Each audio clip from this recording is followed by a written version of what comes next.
24 जून को एसआईआर पर नोटिफिकेशन जारी करने के बाद चुनाव आयोग 3 बार से ज्यादा जानकारियों को लेकर अलग अलग नोटिफिकेशन निकाल चुका है, जिनमें डॉक्यूमेंट्स के संबंध में बार बार सुधार किया जा रहा है।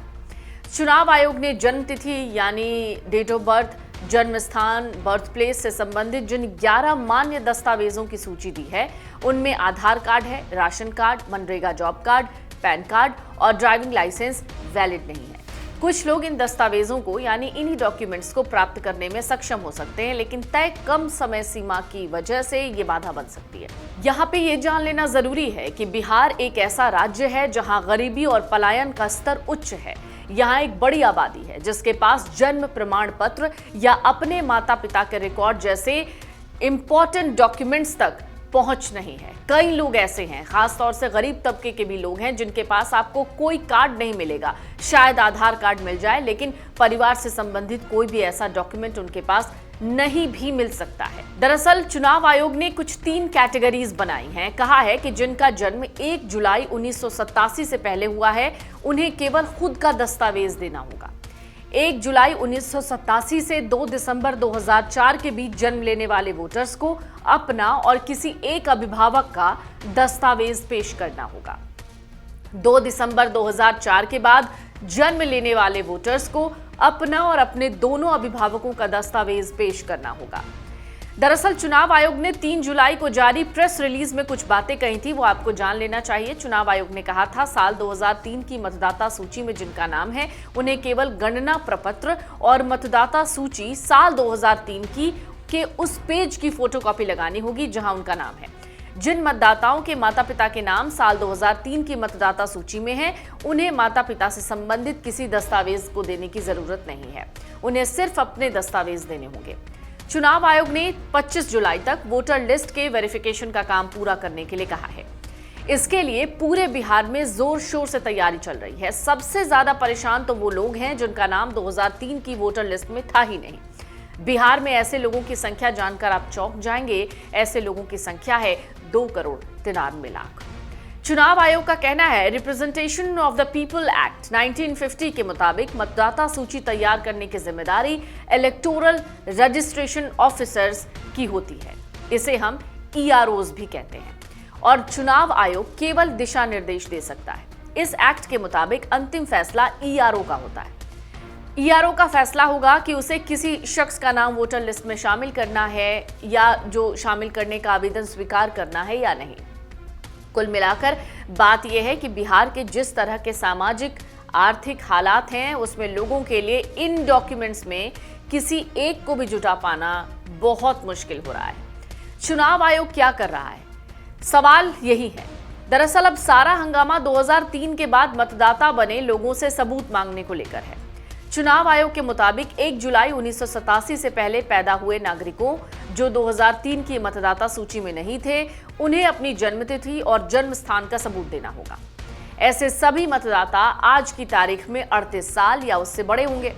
जो लोग 1 जुलाई 1987 से लेकर 2 दिसंबर 2004 के बीच पैदा हुए हैं, उन्हें अपनी जन्मतिथि और जन्म स्थान और अपने माता पिता में से किसी एक की जन्मतिथि और जन्म स्थान का सबूत देना होगा। ये सभी लोग करीब आज 21 से 38 साल के बीच के होंगे। इसके अलावा 2 दिसंबर 2004 के बाद पैदा हुए नागरिकों को अपनी जन्मतिथि और जन्म स्थान और अपने माता पिता दोनों की जन्मस्थिति या जन्मतिथि और जन्म स्थान का भी सबूत देना होगा। बस इन्हीं सबूतों की मांग को लेकर सारा विवाद है कि ये इतनी जल्दी सबूत कहां से लेकर आए। विपक्ष ने और कई नागरिक संगठनों ने भी ये सवाल खड़े किए हैं। हालांकि ADR ने भी सुप्रीम कोर्ट में चुनाव आयोग के इस फैसले को चुनौती दी है। अब चुनाव आयोग का तर्क समझिए। चुनाव आयोग का तर्क है, आयोग कहता है कि 2003 के बाद बीते 22 साल में तेजी से शहरीकरण हुआ है, यानी गांवों से लोग शहर में गए हैं। चुनाव आयोग कह रहा है कि प्रवास बहुत तेजी से हुआ है। बिहार के लोग दूसरे राज्यों में गए, दूसरे राज्यों के लोग बिहार आए। कई नागरिक 18 साल पूरा करने के बाद नए मतदाता बने हैं। चुनाव आयोग का तर्क यह है कि कई मतदाताओं की मृत्यु की जानकारी अपडेट नहीं हुई है। चुनाव आयोग का तर्क यह भी है कि सबसे अहम मतदाता सूची में दूसरे देशों से आए अवैध प्रवासियों को अलग किया जाना जरूरी है। विपक्ष का तर्क क्या है? विपक्ष कहता है कि चुनाव आयोग के मुताबिक बूथ लेवल ऑफिसर 25 जुलाई तक घर घर जाकर गणना पत्रों में ये ब्यौरा जमा करेंगे। 1 अगस्त को मतदाता सूची का ड्राफ्ट पब्लिश किया जाएगा। अगर किसी को कोई आपत्ति है तो उन्हें दावों और एतराज के लिए 1 सितंबर तक का वक्त मिलेगा। 30 सितंबर को अंतिम मतदाता सूची पब्लिश की जाएगी। विपक्षी दलों का तर्क है कि ये सारा काम जल्दबाजी में हो रहा है, जिसकी वजह से लाखों मतदाता इस लिस्ट से बाहर हो जाएंगे। 26 जुलाई तक अपने अपने माता पिता की जन्मतिथि या जन्म स्थान के सबूत जुटाना सभी लोगों के लिए संभव नहीं होगा। ये भी तर्क है कि चुनाव आयोग इस बहाने बिहार में नेशनल रजिस्टर फॉर सिटीजन्स यानी एनआरसी को लागू करने की कोशिश कर रहा है। मतदाता सूची से नाम हटाने की ये एक प्रक्रिया है, लेकिन सर यानी एसआईआर के आदेश से उस प्रक्रिया को नकार दिया गया है। 2003 के बाद दर्ज सभी मतदाताओं की स्थिति पर सवाल खड़े किए गए हैं। इस आधार पर पूछा जा रहा है कि क्या 2003 से 24 तक हुए चुनाव पर सवाल खड़ा नहीं हो जाएगा।